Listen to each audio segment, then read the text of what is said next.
a quelqu'un qui a dit que je peux pas jouer aux poupées, et après j'ai pleuré. Bienvenue sur Papatriarcat, le podcast qui réfléchit la parentalité au XXIe siècle en essayant de l'affranchir du modèle patriarcal. Bienvenue dans cet épisode bonus. Je tiens avant tout à vous remercier énormément, car si vous pouvez l'écouter, c'est que vous soutenez mon travail tous les mois. Et c'est grâce à ce soutien, grâce à cette énergie et à vos écoutes que le projet Papatriarcat peut continuer, que ce soit en podcast ou sur d'autres supports. Et je vais maintenant vous laisser tranquillement découvrir ce contenu exclusif et je vous souhaite une très bonne écoute. Je suis ravi de vous retrouver à nouveau pour un bonus qui va encore une fois être tout public. En fait, on va se faire comme ça tous les articles de Check News qui parlent d'éducation positive en débat. Le premier épisode de cette série s'était intéressé à l'article qui était paru concernant Caroline Goldman. Cet épisode sera aussi tout public et afin d'amener, je dirais un petit peu comme Check News, une certaine, non pas une neutralité parce que je n'en ai pas, mais en tout cas, différentes informations. Je trouvais ça intéressant aussi de faire un épisode commenté de l'article concernant Isabelle Filiosa. Donc, on y va pour ce deuxième épisode dans cette série. Vous pourrez retrouver, sachez-le, des éléments plus précis dans les épisodes payants du bonus Papatriarcat Plus. Voilà, n'hésitez pas à vous abonner si vous le souhaitez. N'hésitez pas non plus à vous abonner à Libération, qui ont fait un chouette boulot là-dessus, si c'est une lecture qui vous intéresse bien entendu. Moi, j'ai fait le choix de m'abonner à 1 € pour les 2 mois d'été, et c'est plutôt chouette. On y va tout de suite. Donc le titre, l'éducation positive en débat, 2 points.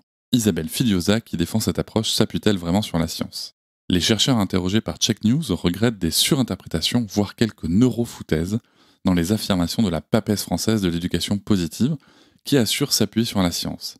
Mais ils reconnaissent l'intérêt sur le fond de certains propos de la psychothérapeute. Un titre et un sous-titre, en tout cas une introduction, ma foi, à la fois très percutant et nuancé. Donc je trouve ça intéressant.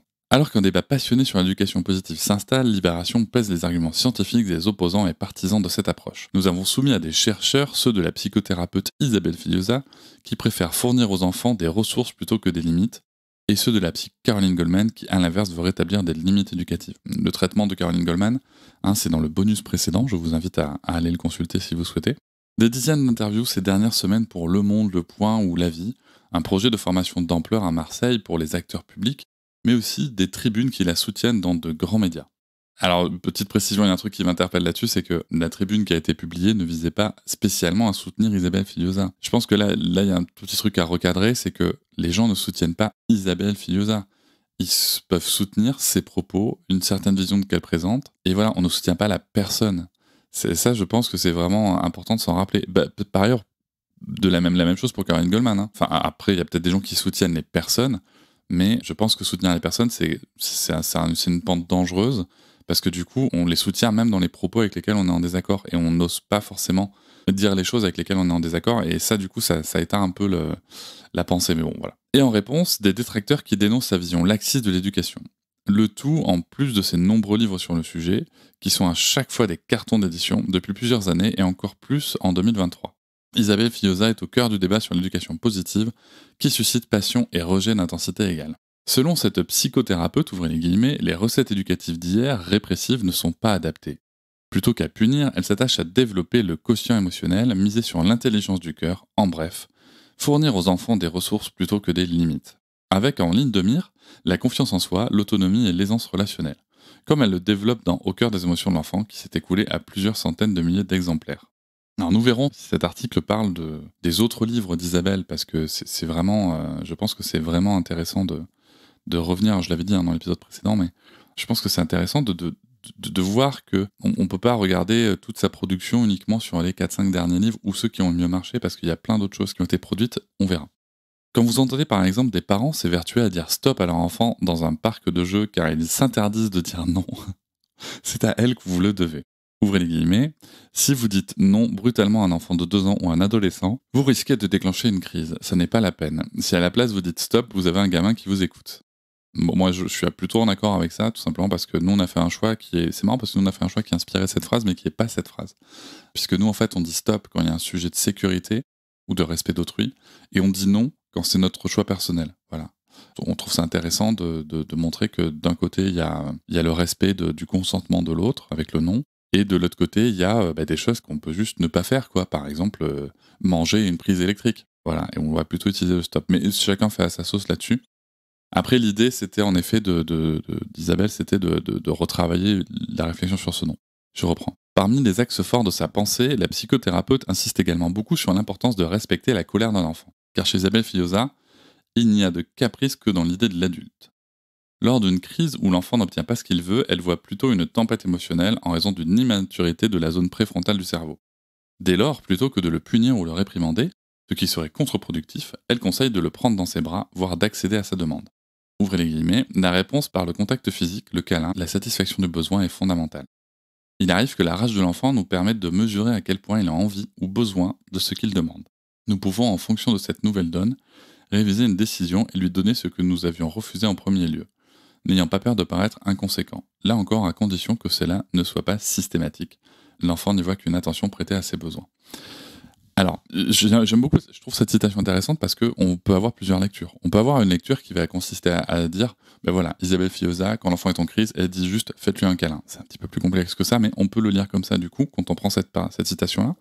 On peut aussi voir autre chose, on peut aussi voir que, ma foi, si l'enfant est en crise, on va peut-être d'abord l'aider à redescendre de la crise afin qu'il puisse poser les mots sur ce qu'il ressent et sur ce dont il a besoin, justement.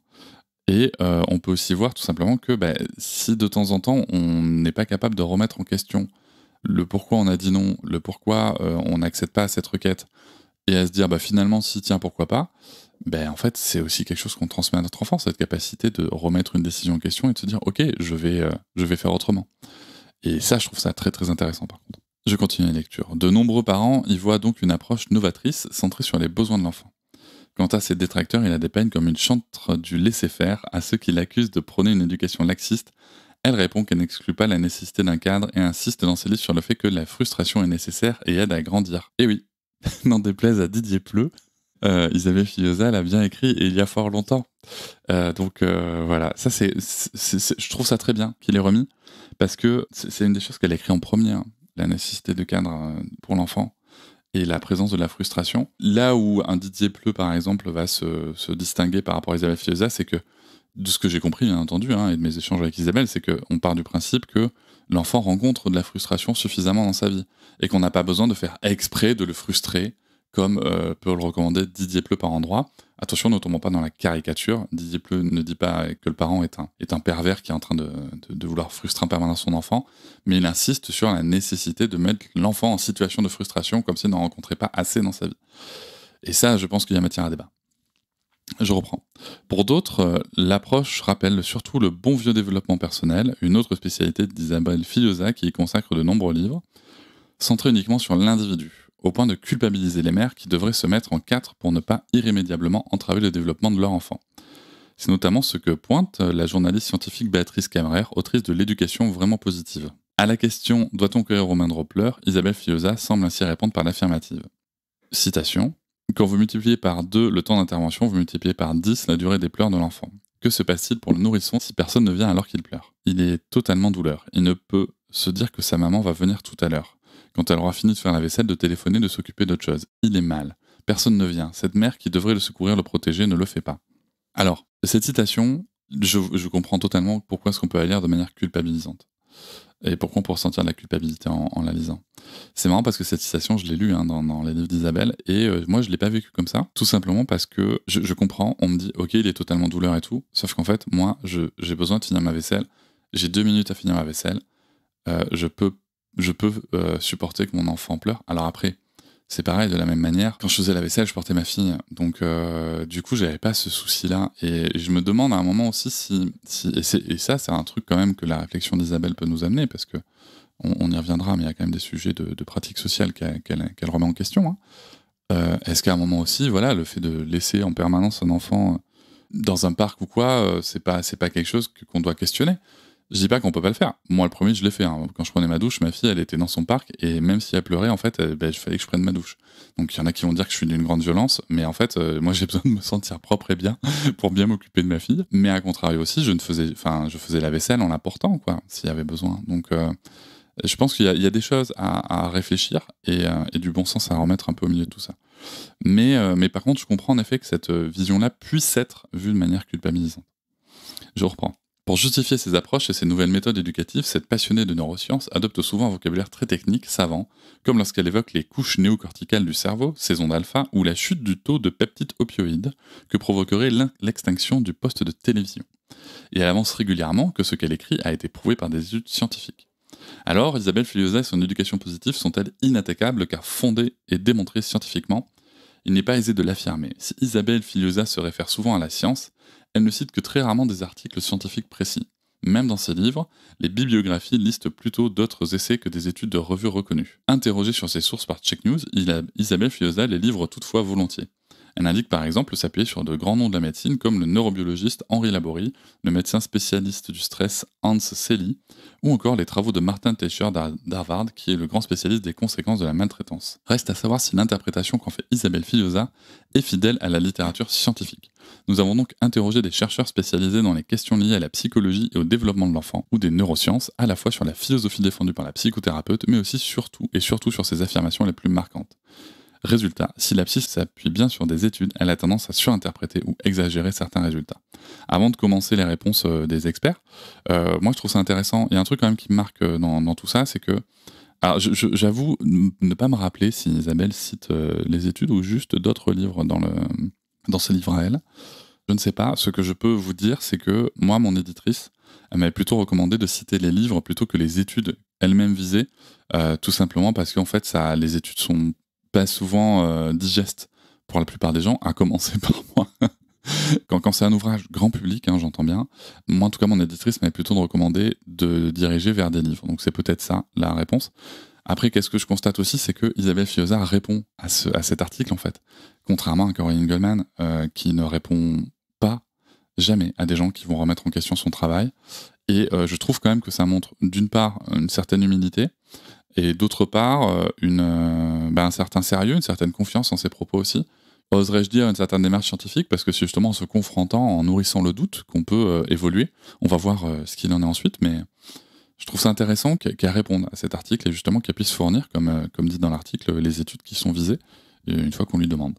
Alors on y va. Là, il y a un sous-titre qui est une caricature. Enfin, c'est le titre, il y a vraiment écrit une caricature. Si une tempête émotionnelle sévit dans le cerveau droit de votre enfant, inutile d'appeler l'enfant à la raison, écrit par exemple Isabelle Filiosa dans la préface du livre Le cerveau de votre enfant, paru en 2015. En visualisant la tempête dans le cerveau droit et le désert dans le cerveau gauche, je vois tout de suite ce que j'ai à faire en tant que parent. Ce n'est pas du tout le moment de lui enseigner quoi que ce soit, sous peine de parler dans le désert. Il nous faut d'abord aider l'enfant à calmer son cerveau et le rendre réceptif. Comment ? En se connectant avec tendresse à ses émotions. Pour Franck Ramu, chercheur en sciences cognitives et directeur de recherche au CNRS, il est exact de dire que les émotions négatives ne sont pas propices aux apprentissages. Pour autant, tout ce discours sur le cerveau droit et le cerveau gauche est une caricature des neurosciences réfutée depuis longtemps et rangée au rayon des neuromythes. Auprès de Check News, Isabelle Filiosa le reconnaît d'ailleurs volontiers. Je ne parle plus de cerveau gauche et droit aujourd'hui. Les choses sont plus complexes que cela. À l'époque, tout le monde utilisait ces expressions, mais sur ça comme sur le reste, si on me dit que je me trompe, je suis ravi de corriger et de changer d'avis si besoin. Bah écoutez, je vais prendre le temps de commenter ça quand même parce que dire ? Tout simplement, voilà, enfin la réaction d'Isabelle, je la trouve... J'allais presque dire normale, mais c'est pas le bon mot. Mais je la trouve voilà, pertinente en fait. Elle a dit quelque chose ce qui était le discours scientifique à ce moment-là. La science évolue. Depuis, c'est devenu un neuromythe. Elle n'utilise plus ces expressions-là. Voilà, il y a quand même de l'humilité et de la remise en question dans son propos. Je trouve ça chouette. Je reprends. Idem quand elle assure que l'imagerie cérébrale nous montre que donner un ordre à un enfant stimule son amygdale et déclenche un état défensif. Un ordre le fait entrer en mode guerrier. La réaction de stress est la même que celle de nos ancêtres devant les dangers qui les assaillaient. Pour le chercheur, effectivement, les ordres ne sont pas de bons antécédents qui favorisent l'obéissance. Si on veut obtenir quelque chose d'un enfant, mieux vaut lui demander calmement et poliment en disant s'il te plaît et en lui laissant un choix. Pour autant, tout le reste de ces démonstrations sur nos ancêtres est exagération et neurofoutaise. Je trouve ça intéressant de voir qu'il y a un sujet de forme en fait, plutôt qu'un sujet de fond. C'est bien. Moi je trouve ça intéressant qu'il y ait cette vision nuancée. Au passage, pour le psychologue clinicien et docteur en psychologie du développement Frédéric Russet, donner en ordre n'est pas en soi un mauvais traitement, car tout dépend du contexte et de la relation avec l'enfant. Ce chercheur qui a recouru à des programmes d'éducation positive pour accompagner des parents au CHU de Montpellier cite à l'appui une étude menée par 2 chercheurs américains en psychologie, Anne Grégory et Michael Ripsky, qui concluaient que sur la base d'une relation non seulement positive mais surtout de confiance, l'acte d'autorité ne vient rien fragiliser ou remettre en question. Une tendance à la surinterprétation que l'on retrouve quand la psychothérapeute assure que nous savons aujourd'hui que les traumas de l'enfance altèrent le développement du cerveau. Diminution du volume du cortex préfrontal, du corps calleux et du cervelet, diminution de la taille de l'hippocampe, baisse de récepteurs à ocytocine et dopamine et hyperactivité de l'amygdale. Là encore, il est vrai que les traumas de l'enfance modifient le développement du cerveau, notre Franck Ramu, mais c'est vrai de toutes les expériences que nous vivons et à tout âge. Par ailleurs, cette liste de régions cérébrales donne une illusion de précision et de certitude qui n'est pas du tout en rapport avec la fiabilité des résultats en neuroimagerie. Alors, juste, je vais revenir sur le fait de donner un ordre, j'aurais dû m'arrêter avant, tant pis. En fait, sur le fait de donner un ordre, moi je suis d'accord avec Frédéric Russet. Alors après, j'ai pas l'impression que... C'est toujours pareil, faut voir d'où on part. C'est qu'on part d'une éducation où tout n'était qu'ordre, où il n'y avait pas de réflexion sur la façon dont on s'adressait aux enfants. On part quand même de là, fin années 90, début années 2000. C'était il y a plus de 20 ans quand même. Putain, ça me met un coup de vieux, mais c'est quand même le cas. Et c'est ça qu'on vient changer en fait. On peut pas, je trouve ça un petit peu complexe de prendre des citations qui ont quand même pas mal d'années et de les recaler avec ce qu'on sait aujourd'hui. Mais pourquoi pas, d'un autre côté, Isabelle aurait aussi pu faire une réédition augmentée et ajustée avec... je pense que d'ailleurs, on va lui souffler l'idée, mais ça serait peut-être bien qu'elle fasse en effet une réédition augmentée et ajustée avec la façon dont elle dirait les choses aujourd'hui, avec l'évolution de la société aujourd'hui. Et quant à l'ordre, moi je rejoins plutôt Frédéric Russet, mais j'ai pas l'impression qu'Isabelle dise le contraire en fait, c'est ça qui m'interpelle. Je vous invite à aller voir mon épisode de réflexion sur le s'il te plaît notamment, où moi par exemple, quand ma fille n'a pas le choix, je ne vois pas d'intérêt de lui dire s'il te plaît. Ça veut pas dire que je vais dire les choses de manière dure ou méchante, ça veut juste dire tiens mais Sarah on s'en va, on met nos chaussures. Parce que en fait, sur le coup là on n'a pas le choix, on doit mettre des chaussures. Il y a des fois où elle veut sortir pieds nus et les mettre dans la voiture, ma foi je m'en fous un peu. Si c'est réalisable, cela dit, nous, quand il n'y a pas le choix ou quand on ne demande pas service, on ne dit pas vraiment s'il te plaît à la maison. Voilà, c'est pas automatique. Mais pareil, il n'y a pas de jugement si vous le faites. Hein. Et par rapport à ce que disait Franck Ramu sur l'imagerie, etc., oui, je trouve ça intéressant qu'ils disent qu'en effet, tout modifie le cerveau. Et oui, même les expériences positives. D'ailleurs, c'est comme ça que notre cerveau se spécialise. On va créer, mais pour tout, hein, ça marche pour tout. C'est comme ça qu'on devient expert d'un sujet, etc. Après, bon, si les zones du cerveau concernées ne sont pas celles qui sont citées, ou en tout cas qui sont pas assez fiables, ma foi, ok, très bien, elle a affirmé quelque chose d'un peu présomptueux. Ok, c'est bien que ce soit remis en question. Pour Grégoire Borst, professeur à psychologie du développement et de neurosciences cognitives de l'éducation, un développement d'Isabelle Filosa en particulier est un bon exemple des problèmes que posent certains de ses propos. Dans son best-seller J'ai tout essayé, l'autrice assure ainsi que regarder la télévision met le cerveau en onde alpha. L'enfant se sent détendu, il éprouve du plaisir à regarder. Son cerveau sécrète des opioïdes. Lorsque vous éteignez le poste de télévision, le taux de peptides opioïdes chute brutalement et active les centres de la douleur, d'où la crise. Le fait que les ondes alpha émergent veut simplement dire que l'enfant est détendu, explique le chercheur. Mais tout dépend de ce à quoi il est exposé. S'il est devant un film qui lui fait peur, tout ce qui est décrit ne tient plus. Donc c'est bien le contenu qui explique la réaction de l'enfant et l'activité cérébrale associée.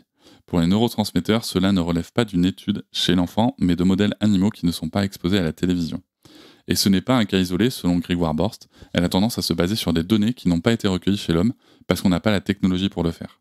Certaines techniques d'étude du cerveau ne peuvent en effet être réalisées qu'en injectant des substances potentiellement dangereuses pour le cerveau, et ne sont donc évidemment pas réalisables sur des humains, a fortiori des enfants.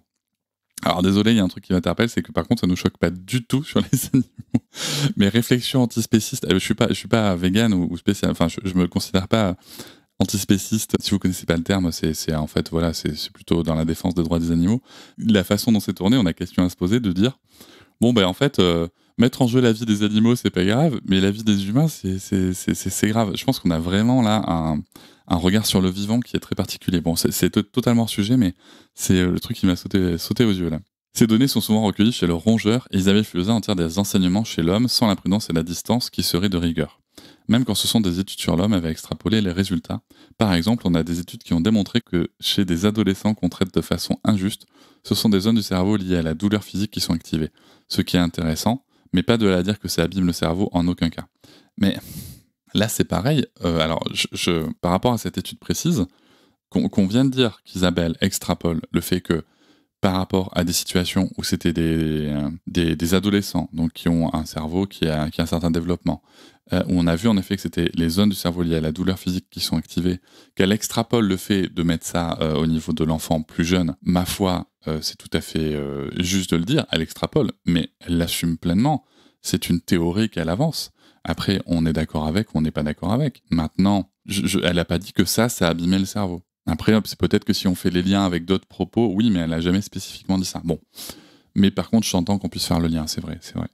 Donc, on est quand même sur des interprétations. Alors, là où je comprends la problématique, c'est que du coup, comme ce sont des théories, les propos d'Isabelle qui sont tirés de différentes études scientifiques qu'elle théorise, en effet, ma foi, c'est sujet à interprétation et chacune pourra le lire différemment. Et je comprends du coup la frustration dans un monde scientifique où on veut vraiment que tout soit extrêmement carré. Je comprends. Même constat pour Franck Ramu, certaines références scientifiques de la psychothérapeute peuvent être vraies ou sont basées sur un résultat vrai, mais elle les exagère souvent. Et par ailleurs, elle enrobe de considérations, souvent banales, d'une surcouche de neurodiscours qui donne une apparence de solidité et de crédibilité, mais c'est au mieux de la simplification extrême, au pire n'importe quoi. Ok, ils y vont pas avec le dos de la cuillère. Comme il explique sur son blog, les données des neurosciences dont la psychothérapeute raffole tant se placent en effet surtout à un niveau de description du cerveau. Ces études ne disent donc pas à elles seules s'il faut dire stop plutôt que non à un enfant. Non, elles ne suffisent pas. Mais il y a aussi l'expérience, il y a aussi la vie en fait. Et je pense que là-dessus, c'est un mélange. La science en elle-même ne nous dit pas comment on doit être avec les autres ou nos enfants. Ce sont juste des indicateurs, ce sont juste des pistes à suivre. Mais en effet, ce que dit Franck Ramu est du coup irréfutable. Hein, les études ne disent pas qu'il faut dire stop plutôt que non. Maintenant, en réfléchissant à ça et en se basant là-dessus, on peut avoir une vision un peu différente. Donc c'est intéressant. Elle avance des données scientifiques en les sortant de leur contexte, abonde Anne Bobin-Bègue, maîtresse de conférences en psychologie du développement à l'université Paris-Nanterre. Dans nos labos, on est très attentif au contexte social, physique de l'enfant. La chercheuse reproche notamment à Isabelle Fillosa de faire croire qu'il n'y a qu'une seule méthode qui marche pour tout le monde, tout le temps, partout, au nom de la science. Quand on fait de la recherche, on sait que c'est faux, que tout dépend de l'âge des enfants et de la disponibilité des parents, de leurs conditions sociales et économiques, de l'entourage, etc. Car au-delà des parents, la question de l'entourage est loin d'être neutre. Il est par exemple établi que chez les personnes exposées très jeunes à de la violence physique, il y a des conséquences sur la connectivité entre différentes zones du cerveau, qui peut conduire à des difficultés de régulation des émotions, explique Grégoire Borst. Mais on sait aussi que si l'enfant bénéficie d'un tissu social de suffisamment bonne qualité, cela suffit à compenser cet effet négatif, au point qu'on ne voit plus ces modifications et on parle de violence physique avérée. On peut donc imaginer que dans le cas de violences éducatives ordinaires telles que décrites par Isabelle Fillosa, infiniment moins graves que des violences physiques, il est aventureux de postuler des dommages irréversibles du cerveau, comme peut parfois le suggérer la psychothérapeute. Ah! Alors là, c'est super intéressant parce que je pense que ces personnes gagneraient à être tous et toutes autour d'une même table. Vraiment, très sincèrement, pas dans l'optique de régler des comptes, mais dans l'optique de voir les liens qui existent entre ce qu'ils disent. Je vais reprendre.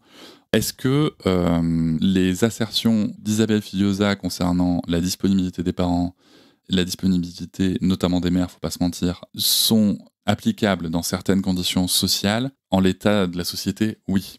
Est-ce qu'elle n'en tient pas compte? Je suis en désaccord profond et je pense que au-delà des données scientifiques, ça, du coup, sur ces propos-là, ça aurait mérité qu'il se penche sur ses travaux avec la commission des 1000 premiers jours, avec ce qu'elle peut faire avec les villes dans lesquelles elle travaille actuellement avec la ville de Marseille, pour voir en effet qu'elle porte des sujets sociaux et politiques, elle soutient des démarches politiques, justement pour l'accompagnement des parents, pour l'allongement des congés parentaux, et qu'elle a tout à fait conscience de l'exigence sociale et politique des modèles. Et je pense que là, on a d'ailleurs un point essentiel de différence avec Caroline Goldman, c'est que Caroline Goldman ne pense pas à la société, et l'enfant doit s'adapter, l'enfant et les parents doivent absolument s'adapter à la société, alors que justement, un des combats d'Isabelle Fillosa, c'est de faire évoluer la société. Donc là, c'est un petit peu dommage de voir uniquement sous cet angle-là, mais c'est l'angle de l'article, ma foi. Donc bon, pourquoi pas. Donc je voulais faire un petit apport là-dessus. Et alors c'est intéressant parce que là, Grégoire Borst, quelqu'un d'autre nous disait qu'il n'y avait pas de conséquences sur le cerveau. Grégoire Borst maintenant nous dit que si ça a des conséquences sur le cerveau, mais que ça peut se réparer. Mais bien sûr que ça peut se réparer. Il n'y a pas de débat. Ah, par contre, et là je vais sortir d'Isabelle Fillosa, les violences éducatives ordinaires ont des conséquences. Alors pas forcément sur la structure du cerveau, ça je l'entends tout à fait, mais croire que ces violences éducatives ordinaires n'ont pas de conséquences sur notre construction mentale, ce qui n'est pas le sujet, attention, là on parle vraiment de construction du cerveau, donc on parle de quelque chose qui est physique, de physiologique, mais sur notre construction mentale, de ce qu'on va penser de nous, etc., ça par contre, voilà, c'est pas ce qui est dit, mais je voulais juste amener cette petite nuance, attention, si, ça joue énormément. On peut renvoyer vers les travaux d'Alice Miller, et le jour où j'enregistre cet épisode, je vais prendre la route pour enregistrer un épisode qui paraîtra bientôt, avec une personne qui justement pourra témoigner et argumenter sur les effets de ces violences-là. Je continue. Cet angle mort du contexte se retrouve dans des conseils prodigués sur le fait de devoir accourir au moindre pleur. Isabelle Filosa aborde un peu par exemple le fait qu'une mère célibataire sans aide extérieure et devant s'occuper de ses autres enfants n'est pas forcément en mesure de le faire. Même si elle note dans un de ses livres qu'élever un enfant seul, ce sont massivement les femmes qui assument les enfants dans les familles monoparentales, est très dur et qu'il serait bon de repenser le tissu social pour rompre l'isolement de ses mères. Mais voilà, enfin, bon, j'avais pas fait gaffe qu'il a fait le truc juste après. Non seulement elle l'écrit, mais ça vaudrait le coup de se pencher sur ses apports dans les 1000 premiers jours, par exemple. Vraiment, je pense que ça serait intéressant. C'est pas pour rien qu'elle milite pour amener le modèle, pas suédois, mais parce que c'est plutôt la Norvège en l'occurrence, mais voilà, en tout cas les modèles nordiques en France, quoi, sur notamment la rupture de l'isolement des mères et des parents. Notons qu'il est effectivement aujourd'hui admis par la quasi-totalité des professionnels qu'il n'y a pas besoin de laisser pleurer un nouveau-né ou de ne pas trop le prendre dans ses bras pour éviter qu'il soit trop attaché à ses parents, comme le veut la croyance populaire tenace. Mais au-delà de la culpabilisation que peut amener la formulation de Filosa, son conseil est moins valable si on s'intéresse à des bébés un peu plus grands. Car par exemple, un jeune enfant qui pleure un peu parce qu'il cherche son sommeil, c'est tout à fait normal, rappelle Frédéric Russet. À condition d'être sûr que l'enfant n'a pas mal ou faim par exemple, on peut différer progressivement le fait de venir pour que l'enfant trouve ses stratégies petit à petit pour s'endormir seul. Détaille le psychologue qui a recours à des programmes d'éducation positive pour accompagner les parents au CHU de Montpellier. Alors là, on parle du sommeil de l'enfant, on est en train de parler de trucs différés progressivement. Je ne sais pas de quoi parle Frédéric Russet. J'espère juste que c'est pas de la méthode 5-10-15, qui a quand même été démontrée comme étant totalement inutile. Donc bon, je sais pas. Du coup, comme c'est pas précisé, je sais pas. Par contre, en effet, on peut accompagner notre enfant, c'est ce qu'on a fait récemment avec notre fille, à trouver il y a un épisode réponse qui viendra là-dessus bientôt, au mois d'août. Et en effet, on peut bien sûr accompagner notre enfant là-dessus. Maintenant, voilà, comme je sais pas trop de quoi il parle comme méthodologie, bon, je m'aventure pas là-dessus. Interrogé par l'Express, le maître de conférence à l'université Paris 8, Thomas Villemontex, confirme qu'une étude publiée en 2020 dans le Journal of Child Psychology and Psychiatry indique que les épisodes de pleurs diminuaient effectivement plus chez les bébés qu'on laissait sangloter de temps en temps, et aucun effet négatif ne s'y trouvait associé. Il reste toutefois prudent sur les conclusions qu'on peut en tirer en raison du peu de données complémentaires qu'on dispose. Merci Thomas Villemontex, je pense que c'est en effet important. Alors moi là-dessus, la seule chose que j'ai à dire, c'est franchement, écoutez-vous quoi. Écoutez-vous dans la mesure de ce que vous pouvez supporter, dans un sens comme dans l'autre. Mais franchement là-dessus, les parents, écoutons-nous quoi. Comme on l'a dit précédemment et comme ils le disent eux aussi, la parentalité, ça se joue pas que dans des labos et dans des textes d'études quoi. Donc voilà, écoutons-nous. Moi, je peux parler que pour ma fille, mais on s'est écouté et ça marchait. Et maintenant, on a une petite fille qui s'endort toute seule. Mais je vous laisserai écouter l'épisode sur le sujet. Même problème sur l'un des conseils de Filosa qui a le plus infusé chez les parents, il ne faudrait pas employer la négation avec les jeunes enfants, car les plus petits ne la comprennent pas. En d'autres termes, il faudrait dire on marche plutôt que on ne court pas pour se faire entendre. Mais il s'agit là aussi d'une simplification, voire d'études mal interprétées par Isabelle Filosa.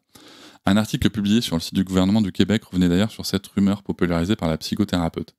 Les phrases négatives semblent effectivement plus difficiles à comprendre, admet l'article, mais uniquement les phrases complexes d'un point de vue syntaxique et qui nécessitent un certain niveau d'abstraction pour être comprises. Selon les études scientifiques menées sur le sujet, ce n'est pas le cas de toutes les phrases négatives. Par exemple, un rejet ou une interdiction peut se faire en quelques mots « ne touche pas ». La recherche démontre ainsi que les enfants comprennent assez rapidement l'interdiction et la non-existence, notamment quand le contexte s'y prête, et qu'ils peuvent utiliser la négation dès l'âge de 12 mois pour les exprimer. C'est vrai. Et c'est vrai que ça aurait été intéressant d'amener cette précision, mais je pense que c'est quelque chose qu'Isabelle pourrait intégrer comme évolution dans ses livres. Mais encore une fois, c'est pareil, c'est quelle est l'idée de fond, quoi. Est-ce que l'idée de fond, c'est de ne pas avoir le droit de dire non, de ne pas avoir le droit d'utiliser de notions négatives, ou de réfléchir à la façon dont on les utilise? Moi, c'est ça que je trouve intéressant. Et ça rejoint un petit peu, si vous voulez, une réflexion que pose Alan Kasdin par rapport au renforcement du comportement positif opposé. C'est ok, l'enfant ne doit pas faire ça, mais qu'est-ce qu'il peut faire à la place? Et je trouve que c'est ça qui est intéressant. C'est qu'en fait, nous, ça nous place dans une démarche de solution, de lien et de pourvoyeur de comportements adaptés à notre enfant. C'est ça, moi, que je vois. Et je sais que c'est la philosophie d'Isabelle. Après, est-ce que ça mériterait une petite mise à jour? Je pense que oui. Je pense que c'est intéressant. Mais bon, voilà. Elle est dans une dramatisation des résultats d'études scientifiques, résume Grégoire Borst, et dans une moralisation, voire une culpabilisation des parents. Ce genre de livre de méthode rajoute des injonctions sociales, on doit se positionner, on doit choisir son camp. Isabelle Filosa, Corinne Goldman, estime également Anne Bobin-Beg, en référence à cette psychanalyste anti-éducation positive. Ça n'aide personne parce que ça ne marche pas, ça met en échec des parents, donc ça met en difficulté des enfants. Ouais, Alors, à la différence près que je n'ai pas vu chez Isabelle Fillosa, alors après peut-être que je me trompe, hein, mais je n'ai pas vu chez Isabelle Fillosa de méthode universelle et miraculeuse qui réglerait tous les maux relationnels des parents avec les enfants, contrairement à Corinne Goldman. On a plutôt un panel d'outils, de techniques à apprendre, à adopter à sa sauce, à rejeter, à accepter, plutôt que une méthode universelle et miracle. Donc pour moi, c'est une grande différence que je vois entre les deux, quoi. Après, je suis pas neutre, donc c'est peut-être mon biais, hein. En réponse à cette critique, Isabelle Fillosa renvoie son adage « Il n'y a pas de parent parfait », titre d'un de ses livres. Et oui, un de ses livres qui date, hein. Ça aurait été c'est bien qu'elle en parle, qu'il lui laisse en parler. Non seulement chercher à être alors là c'est une citation d'Isabelle, pardon. Non seulement chercher à être parfait est une mauvaise idée parce que ça nous met la pression sans répondre aux besoins de l'enfant, mais être tout le temps synchro avec son enfant en empathie ne lui permet pas de grandir. 30% du temps ça suffit. C'est le psychologue du développement Edward Tronick qui le dit. La science déstresse les parents. Mais dans le même temps, elle assume, oui, les parents sont bien au service des enfants 24 heures sur 24. Il est de leur responsabilité de les protéger et de faire respecter leurs droits 24 heures sur 24. En Norvège, il est inscrit dans un petit livret destiné aux parents que les droits des enfants passent avant le confort des parents. Et oui, là, elle dit quelque chose qui porte à polémique, hein. Soyons clairs. Alors, pour moi, je vois 2 dimensions là-dedans. Il y a une dimension avec laquelle je suis forcément en accord avec Isabelle. Mais forcément, évidemment qu'on est H24 responsable de nos enfants. C'est pas facile. Vous le savez. Mais évidemment qu'on est responsable H24 de nos enfants. Moi, ce qui m'étonne, c'est que des personnes puissent s'engager dans la parentalité sans avoir conscience de cette réalité-là qui les attend. Ça, c'est quelque chose qui me questionne. Ça c'est vrai. Ensuite, après, le droit des enfants passe avant le confort des parents. Là, encore une fois, quand on réfléchit en termes de foyer, c'est forcément vrai. Maintenant, quand on étend la réflexion aux droits des parents aussi, qui ont le droit de se reposer, qui ont le droit de ne pas être isolés, c'est là où on peut faire le lien, et où je pense qu'elle aurait pu faire le lien dans sa réponse. Peut-être qu'elle l'a fait, qu'ils ont coupé, je ne sais pas, parce que rappelons-nous que c'est un article qui est préparé. Mais c'est là où c'est intéressant, c'est qu'en Norvège, il est inscrit dans un petit livret destiné aux parents que les droits des enfants passent avant le confort des parents, mais en Norvège, les parents ne sont pas isolés. En Norvège, les parents ont des groupes avec d'autres parents. En Norvège, tous les parents sont soutenus pendant toute la durée de leurs immenses congés parentaux. Voilà, donc c'est bien sûr qu'en Norvège, on peut se permettre de dire ça, parce que les parents ont des droits. Les parents ont des droits et les parents ont des accompagnements dignes de ce nom. Donc, disons cela en France et exigeons les mêmes accompagnements dans nos objectifs sociaux et politiques. Tous les chercheurs interrogés s'accordent sur le fait que tout n'est pas jeté dans le discours d'Isabelle Fillosa. Au contraire, ils reconnaissent par exemple le rôle positif qu'elle a eu dans la réflexion sur ce qui peut constituer une violence envers l'enfant ou sur la prise en compte de ses émotions. Le fond de son propos est intéressant, notamment sur l'émotion et comment elle submerge l'enfant, note ainsi Frédéric Russet. Cela permet de rappeler que le développement émotionnel de l'enfant nécessite l'accompagnement de l'adulte. Sur le mode, tu as le droit d'être en colère, mais tu ne peux pas le manifester comme ça. Pour un enfant qui taperait quelqu'un par exemple, détaille le chercheur, et ce n'est pas céder que de dire ça. Ben oui, voilà. Merci Frédéric Russet.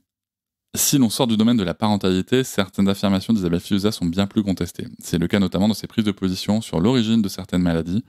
En 2018, interrogée sur son livre Le corps messager, la psychothérapeute salue par exemple les travaux de Rick Girdhammer qui ont fait avancer les choses sur le sens de la maladie, dans une revue qui défend les idées de cet ancien médecin allemand. Problème, ce dernier a été condamné des années plus tôt à de la prison ferme pour escroquerie et exercice illégal de la médecine après la mort de nombreux malades qui le suivaient.